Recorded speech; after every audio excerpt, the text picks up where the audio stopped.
Hola a todos.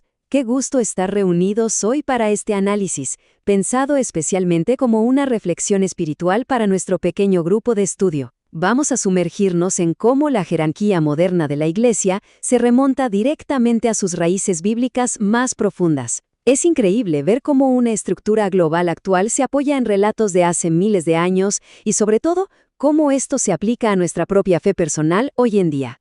Comencemos. Nuestra hoja de ruta para hoy es muy clara. Primero, hablaremos del colegio episcopal. Segundo, de la frase sobre esta piedra. Tercero, las llaves del reino. Cuarto, apacentando las ovejas. Y para cerrar, la unidad en la iglesia actual. Entremos de lleno en la primera sección, el colegio episcopal. Cuando los textos originales hablan del colegio episcopal, no se refieren, claro está, a una universidad. La palabra colegio aquí denota una asamblea permanente, una comunión muy profunda. Básicamente, los documentos explican que Cristo instituyó a los 12 apóstoles como un grupo unido, y a la cabeza de todos ellos colocó a Pedro. Para nosotros hoy, esto significa que todos los obispos del mundo están unidos entre sí, y por supuesto, con el sucesor de Pedro. Es una imagen hermosa que nos invita a mantenernos siempre unidos en nuestras propias comunidades de oración. Pasemos a la segunda sección, sobre esta piedra.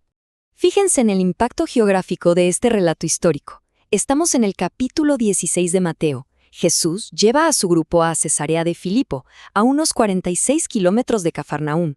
Y ojo, este no es un lugar cualquiera. Imaginen una pared de roca natural gigantesca, y justo ahí, tallados en esa misma roca, había muchísimos templos paganos antiguos. Literalmente, frente a los grandes símbolos de las distracciones mundanas de aquella época, tiene lugar una conversación monumental. Nos hace pensar en cómo nosotros también debemos declarar nuestra fe con firmeza frente a las distracciones del mundo moderno. Justo ante ese escenario tan imponente, surge la gran pregunta: ¿quién dicen que soy yo?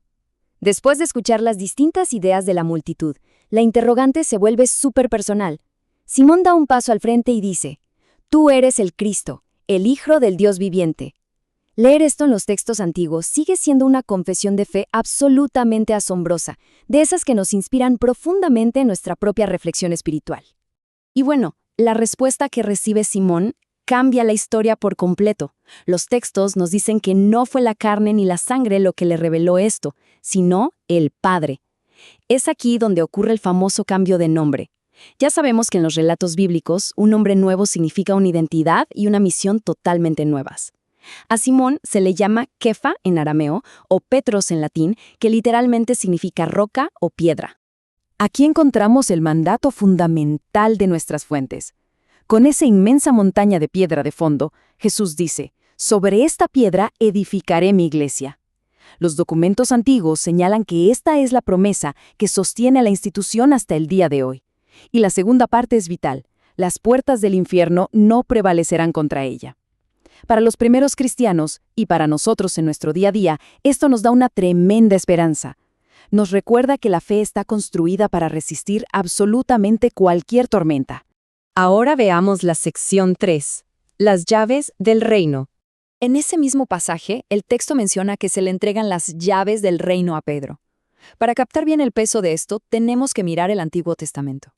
Resulta que en el antiguo reino de David había un cargo llamado Al-Jabait, que significa el que está sobre la casa. Era prácticamente el primer ministro. Así que, en su contexto histórico, los que estaban ahí presentes entendieron de inmediato el altísimo rol de liderazgo que se estaba delegando en ese preciso instante.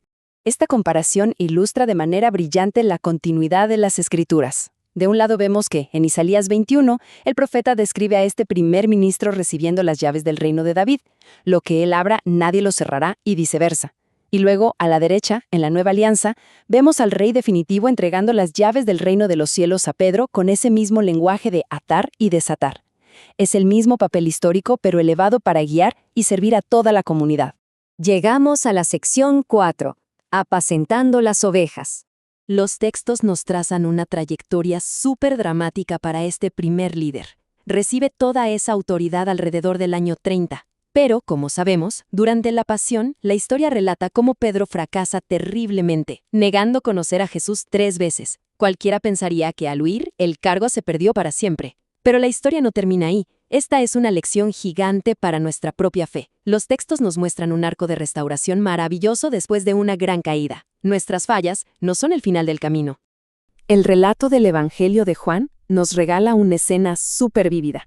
Imagínense esto. Los apóstoles están pescando, ven la figura resucitada en la orilla y Pedro, impulsivo como siempre, se lanza al agua. Cuando llegan a tierra, encuentran un fuego de brasas encendido y un desayuno de pescado preparado. Es en este ambiente tan íntimo, tan cotidiano y cercano, donde tiene lugar el mandato definitivo del liderazgo. Alrededor de esas brasas se le hace a Pedro la misma pregunta 3 veces. ¿Me amas? Este microdrama refleja y sana profundamente aquellas 3 negaciones previas, que por cierto también sucedieron junto a una fogata. El texto dice que Pedro se entristece a la 3ª vez, pero responde desde el fondo de su corazón. Señor, tú lo sabes todo, tú sabes que te amo. Qué tremendo recordatorio para nuestra oración diaria, donde siempre podemos acercarnos y reafirmar nuestro amor, incluso si hemos tropezado. Y la respuesta que sigue es el punto crucial de todo esto. Apacienta mis corderos, apacienta mis ovejas. Las fuentes no dejan ninguna duda. El papel no le fue quitado por su error previo. Al contrario, el cargo de pastor del rebaño completo fue reafirmado y solidificado para siempre. La misión continuaba, sostenida totalmente por la gracia narrativa de los textos. Y así llegamos a la última sección, la unidad en la iglesia de hoy. En la actualidad, los documentos a menudo se refieren al sucesor de Pedro como el romano pontífice. Esa palabra, pontífice, viene de pontifex, que literalmente significa constructor de puentes. Es clave entender que las fuentes indican que Jesucristo es el único Señor de la Iglesia. El rol del Papa que se describe aquí es el de ser el siervo de los siervos de Dios. Sirve como esa base visible y constante que mantiene la unidad de toda la comunidad a nivel mundial. Aquí podemos ver cómo se complementan perfectamente los roles dentro de ese colegio episcopal que mencionamos al principio. Por un lado, tenemos este oficio con autoridad sobre la Iglesia Universal, y por el otro, vemos a los obispos locales que guían áreas o diócesis específicas, apoyados por sacerdotes y diáconos. Es una red estructurada en la que no se actúa de forma aislada. Juntos, forman un cuerpo unificado, lo cual nos recuerda la gran importancia de vivir nuestra fe en comunidad, y nunca en solitario. A nivel local, los obispos cuidan de toda la estructura a través de acciones muy concretas en sus comunidades. No solo administran sus zonas, sino que ayudan activamente a los pobres, apoyan a quienes sufren por su fe y respaldan a los misioneros. Los textos reflejan una idea preciosa. Cuando un miembro del cuerpo se hace más fuerte, toda la estructura se fortalece. Y esto es algo que podemos aplicar directamente nosotros. Cuando nos apoyamos mutuamente en nuestro grupo de estudio y en la vida diaria, estamos fortaleciendo a toda nuestra comunidad. Para cerrar este análisis, los dejo con esta profunda reflexión. ¿Cómo el rastrear estos roles modernos hasta relatos tan antiguos cambia por completo la forma en que entendemos nuestra base hoy? Darnos cuenta de que una estructura mundial nació de promesas hechas frente a una inmensa roca o compartiendo un sencillo desayuno junto al mar, realmente nos llene de esperanza frente a los retos de hoy en día. Ojalá esta explicación nos motive a seguir explorando estos textos y a incorporar estas verdades históricas en nuestra oración diaria.